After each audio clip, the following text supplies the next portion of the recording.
అది లేదు.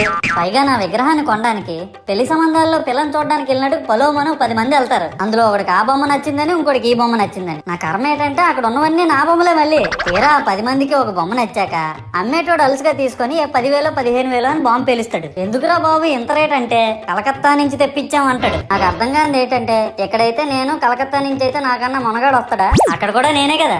ఇలా నన్ను బజార్లో పెట్టి బేరం ఆడి నా మొహానికి ముసుగేసి వ్యాన్ ఎక్కిస్తారు. ఆ వ్యాన్ డ్రైవర్ గాడు నేనున్నానని కూడా చూడకుండా ఏదో ఆలోచించుకుంటూ డ్రైవ్ చేస్తా గతకల్లో గబి గుబి అని తించేసి నా కాల్లో చెయ్యి ఎరగొట్టేస్తాడు. ఈ విషయం చందాలు ఇచ్చిన చిన్నోళ్ళకి తెలిస్తే మళ్ళీ ఇరిగిపోయిన బొమ్మ పెట్టకూడదని ఏ బొమ్మ రాసి కవర్ చేసేస్తాడు. సరేలే జరిగిందేదో జరిగింది, నా భక్తులే కదా కూల్ బ్రో అని చిల్లయ్యే లోపు నన్ను పందిర్లో పెట్టి ముసుగు తీసి నాకన్నా పొడుగున్నే సౌండ్ బాక్సులు 2 నా చెవులు పక్కన పెట్టి డీజే గణేష్ బ్రో అని చెప్పి నా పాటలను కూనీ చేస్తారు. సరేలే పిల్లలు కదా ఇప్పుడు కాకపోతే ఎప్పుడు ఎంజాయ్ చేస్తారు, కాసేపట్లో పూజ స్టార్ట్ చేస్తారని వెయిట్ చేస్తా ఉంటే 5 రూపాయల వ్రతకల్పన బుక్ చూస్తే